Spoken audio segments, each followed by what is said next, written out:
तो hello future nursing, क्या हाल चाल है आप सबके। अगर आपने भी जीएनएम बीएससी नर्सिंग कंप्लीट कर लिया है, अगर आपका भी सपना सेंटर लेवल हॉस्पिटल ईएसआईसी में जॉब करने का है, ईएसआईसी दिल्ली की तरफ से बहुत बड़ी अपडेट जो है, बिग अपडेट वो लेके आ चुका हूं, जिसमें मैं आपको बताने वाला हूं जीएनएम स्टूडेंट्स के लिए काफ़ी अच्छा मौका रहने वाला है। इसमें 2 साल का एक्सपीरियंस जो आपको लगता था वो नहीं होने वाला, यही सबसे बड़ी अपडेट है। इसमें जीएनएम के लिए क्या एक्सपीरियंस मांगा जा रहा है या नहीं मांगा जा रहा, और इसमें बात करूंगा मैं रेशो की, 80-20 का रेशो चलने वाला है या फिर 75 या फिर 25 का जो वो लागू किया गया है। पूरी अपडेट मैं आपको बताने वाला हूं, पूरी क्या अपडेट, क्या चेंजेस आई हैं, जिसमें बात करूंगा ईएसआईसी तरफ से। टोटल वैकेंसीज की बात करूं तो 523 वैकेंसीज रहने वाली थी। ये जो वैकेंसीज थी कैटेगरी वाइज देखने को मिलने वाली थी। जीएनएम बीएससी नर्सिंग वाले कैंडिडेट एंड जिन्होंने पोस्ट बेसिक बीएससी किया हुआ है, तो काफी अच्छा मौका रहने वाला था। ये जो ईएसआईसी में नर्सिंग ऑफिसर्स जो आपका बनने का सपना है, ये जो एग्जाम्स है कौन कंडक्ट करवाने वाला है, दिल्ली एम्स की तरफ से कंडक्ट होने वाला है। नॉर्सेट 11 में ये सारी वैकेंसी जो है वो इंक्लूड हो गई है। अब ये नई अपडेट क्या है, इसमें अपडेट बहुत इंपॉर्टेंट है, वीडियोस को एंड तक देखना, आपको समझ में आ जाएगा। अगर आपने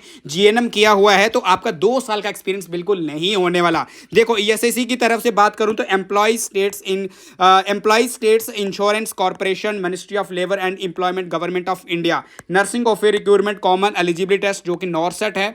नॉर्सेट 11 में जो सबसे बड़ी अपडेट है उन्होंने क्या निकाली है, क्वालिफिकेशन को लेके। क्वालिफिकेशन की बात करूं तो यहां पे जिन्होंने बीएससी ऑनर्स किया हुआ है या बीएससी नर्सिंग किया हुआ है आईएनसी या एसएनसी से, अगर आपकी डिग्री डिप्लोमा जो है रिकॉग्नाइज्ड है, अप्रूव्ड है, तो आप इस फॉर्म को अप्लाई कर सकते हो और नर्सिंग ऑफिसर बन सकते हो ईएसआईसी में, दिल्ली में, न्यू दिल्ली में, ठीक है। लेकिन यहां पे सबसे बड़ा जो सवाल था जीएनएम वाले कैंडिडेट्स के लिए, क्योंकि नॉर्सेट 11 का क्राइटेरिया जो होता है, चाहे नॉर्सेट 10 देखो, 11 देखो या 9 देखो, 8 देखो, उनका क्राइटेरिया था कि 2 साल का एक्सपीरियंस मांगा जाता है जीएनएम करने के बाद। लेकिन अगर आपको ईएसआईसी में नर्सिंग ऑफिसर्स बनना है न्यू दिल्ली में, तो आपका जो एक्सपीरियंस है वो ईएसआईसी ने कितना मांगा है उसके ऊपर बात करने वाले हूं। तो यहां पे देखो 1 year experience in minimum 50 bedded hospitals, ये थी सबसे बड़ी अपडेट आपके लिए कि 50 बेडेड हॉस्पिटल्स का एक्सपीरियंस मांगा गया है, और वो भी 1 साल का एक्सपीरियंस मांगा गया है अगर आपको ESIC nursing officers AIIMS Delhi में बनता है, ठीक है। बहुत सारे कैंडिडेट्स को ये नहीं पता था,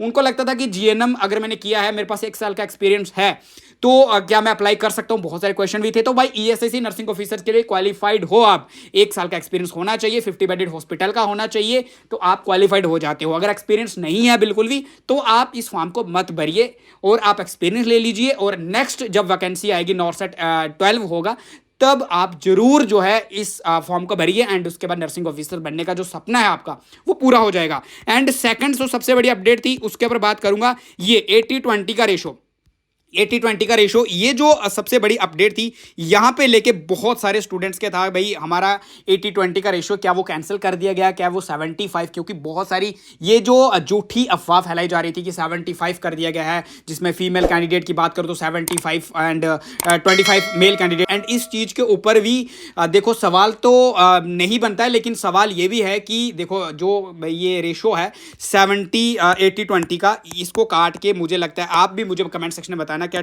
50-50 का नहीं होना चाहिए।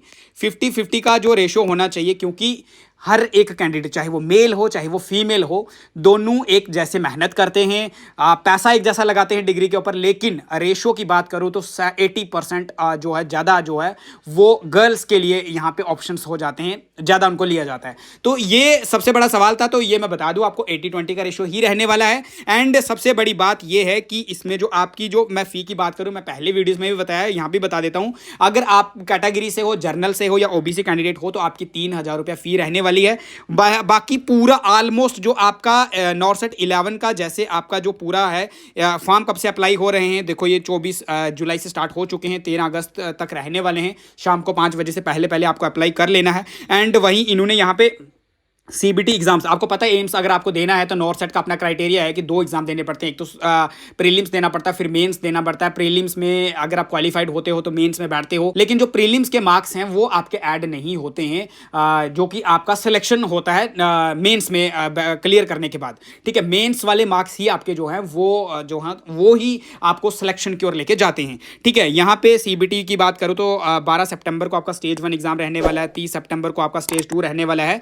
उसके बाद बाद आपका रिजल्ट अनाउंस कर दिया जाएगा। फिर आपको एम्स की बात करो तो यहाँ पे कितने सारे एम्स हैं, यहाँ पे टोटल बात करो तो 27 टोटल जो हॉस्पिटल्स हो, एम्स हो, वहाँ पे नर्सिंग ऑफिसर्स की पोस्ट हैं। किसी में 75 पोस्ट हैं, 47 पोस्ट हैं, ऐसे डिटेल वाइज आपको पूरा यहाँ पे बताया गया है। अगर इस चीज़ का आपको पूरा PDF चाहिए तो मुझे कमेंट जरूर करें, एंड उसके बाद नहीं तो डिस्क्रिप्शन में जाके वहाँ से जो इस PDF को डाउनलोड कर सकते हैं। देखो मैंने आपको पहले भी बोला था कि अगर ESIC नर्सिंग ऑफिसर्स में अगर आपके लिए मौका है तो बहुत बड़ा मौका रहने वाला है, क्योंकि यहाँ पे आपका 1 साल का एक्सपीरियंस GNM वाले कैंडिडेट्स के लिए बहुत बड़ी अपडेट थी। तो अब आपको इस मौके को मिस नहीं करना है। GNM वाले कैंडिडेट जितने भी मेरी वीडियोस देख रहे हैं भाई, जल्दी से वीडियो हर एक दोस्तों तक पहुंचा दो, क्योंकि भाई 1 साल का एक्सपीरियंस ESIC ने साफ जो है और वो यहाँ पे मेंशन कर दिया है। ठीक है, यहाँ पे कर दिया है। वहीं सैलरी बहुत अच्छी है, सैलरी ऑलमोस्ट सेम रहेगी आपकी पूरी की पूरी, जो कि एक नर्सिंग ऑफिसर्स दिल्ली में अगर बनते हो या फिर गुवाहाटी में, जहाँ भी एम्स में अगर आपका सिलेक्शन होता है। लेकिन अगर आपको ESIC दिल्ली में नर्सिंग ऑफिसर बनना है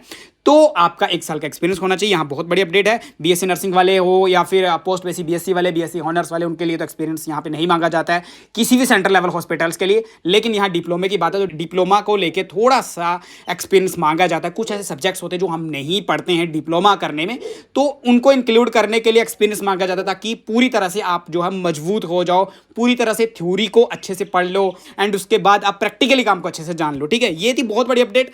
कमेंट सेक्शन में जरूर बताना, एंड उसके बाद टेलीग्राम को ज्वाइन जरूर कर लेना। वहां पे PDF डलती रहती है भाई, ऑलमोस्ट आपके जितने सारे एग्जाम्स पीछे हुए हैं उन सबकी PDF, वन लाइनर MCQ सारे कुछ डालता रहता हूं, तो आप जल्दी से वहां पर भी ज्वाइन कर सकते हो। तो जो 80-20 का रेशियो था, यही आप ध्यान में रखो कि 80-20 का रेशियो बिल्कुल वही है, कोई पैटर्न चेंज नहीं हुआ है। बस ESIC में इस बार 1 साल का एक्सपीरियंस मांगा जा रहा है। तो वीडियोस को आप जैसे स्टूडेंट के साथ शेयर कर देना। ऐसी मोर अपडेट्स के लिए सब्सक्राइब जरूर कर लेना, एंड उसके बाद आपको कोई भी डाउट हो तो इंस्टाग्राम पे भी जाके मुझे पूछ सकते हो, एंड टेलीग्राम को भी ज्वाइन कर सकते हो, एंड यहाँ पे कमेंट सेक्शन में पूछ सकते हो। थैंक यू, मिलते हैं नेक्स्ट वीडियोस में।